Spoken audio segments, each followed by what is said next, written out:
தூத்துக்குடியில் பொங்கல் பண்டிகையை முன்னிட்டு மக்கள் அதிக அளவில் பொங்கல் பொருட்களை வாங்குவதற்கு ஆர்வம் காட்டி வருகின்றனர். இதனால் அந்த பகுதியில் மண்பானை, மண்ணடுப்பு, பொங்கல் வைக்கக்கூடிய கரும்பு, மஞ்சள் இது போன்ற பொருட்களின் விற்பனையானது அமோகமாக நடைபெற்று வருகிறது. இது குறித்தான கூடுதல் தகவல்களை தருவதற்காக நமது செய்தியாளர் சிவகுமார் இணைப்பில் இருக்கிறார்.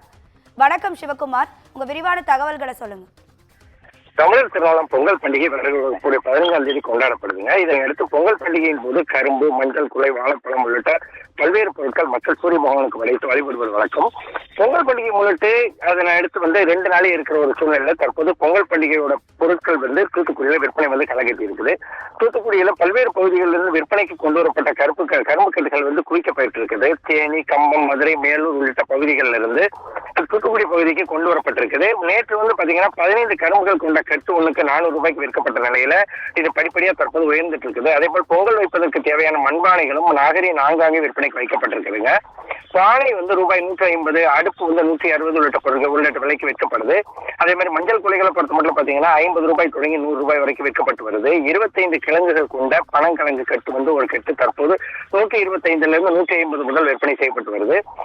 அதே மாதிரி வாழைத்தார் அப்படிங்கிறது ஒரு முக்கியமான ஒரு பொருளா கொடுப்பாங்க. இது தூத்துக்குடி மாவட்டத்துல அதிக அளவுல விளைச்சல் குறைச்சிருக்கிறதுனால வரத்து குறைஞ்சிருக்குது.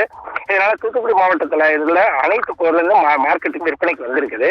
இப்ப இதுல பெரும்பாலும் பாத்தீங்கன்னா சத்தியமங்கலம் உள்ளிட்ட இடங்கள்ல இருந்தும் ஆந்திர மாநிலங்கள் வாழைப்பழ தார்கள் வரை கொண்டு வரப்பட்டிருக்கிறதுனால அதோட விலை கொஞ்சம் அதிகரித்து காணப்படுது.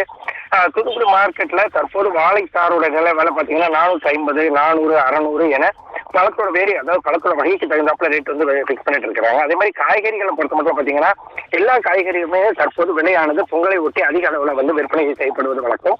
தற்போது அதோட விலையும் கொஞ்சம் அதிகமா இருக்கிறதால பொதுமக்கள் சிரமத்துக்கு ஏற்படுறாங்க. அதே மாதிரி பாத்தீங்கன்னா பொங்கல் பண்டிகைக்கு இன்னும் 2 நாட்களே உள்ள நிலையில தற்போது இதனோட விற்பனை அதிக அளவுல களை கட்டி இருக்கிறது. ஒரு பக்கம் பலருக்கு வியாபாரிகள் ரீதியில சந்தோஷத்தை கொடுத்தாலும் பலருக்கு இது ஒரு விலை கடுமையான ஒரு ஏற்ற ஒரு சூழ்நிலையில இருக்கிறதுல பொதுமக்களுக்கு மிகுந்த ஒரு சிரமத்தை ஏற்படுத்தி இருக்குது.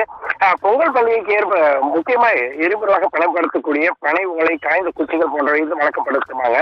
இதுல இதுவும் அதிக அளவுக்கு தற்போது விற்பனை அதிகமா இருக்கிற நிலையில அதோட வரத்து குறைஞ்சிருக்கிறதால விலை அதிகமா இருக்குது. ஒரு பனை ஓலைங்கிறது 30 ரூபாய்க்கு விற்கப்படக்கூடிய சூழ்நிலையில பொங்கல் தினத்துல இதோட விலை 50 வரை உயர்வு விற்பனையாளர்கள் தெரிவிச்சிருக்கிறாங்க. அதே மாதிரி காய்ந்த குச்சிகள், அதாவது சில இடங்கள்ல மூளைகள் ஈரமா இருக்கிற சூழ்நிலை குச்சிகளை பயன்படுத்துவாங்க. அதே மாதிரி அந்த குச்சிகளும் 60 ரூபாய்க்கு விற்கப்படுற ஒரு சூழ்நிலையில பொங்கல் பண்டிகை நெருங்கி வரக்கூடிய நிலையில இதோட விலை இன்னும் அதிகமாகும் சொல்லி எதிர்பார்க்கப்படுது. அதிகா தூத்துக்குடியில வரத்து குறைவா இருக்கிறதுனால பொருட்களின் விற்பனை விலையானது அதிகரிக்க இருக்கு அப்படின்னு சொல்லியிருக்கீங்க. உங்க விரிவான தகவல்களுக்கு நன்றி சிவகுமார்.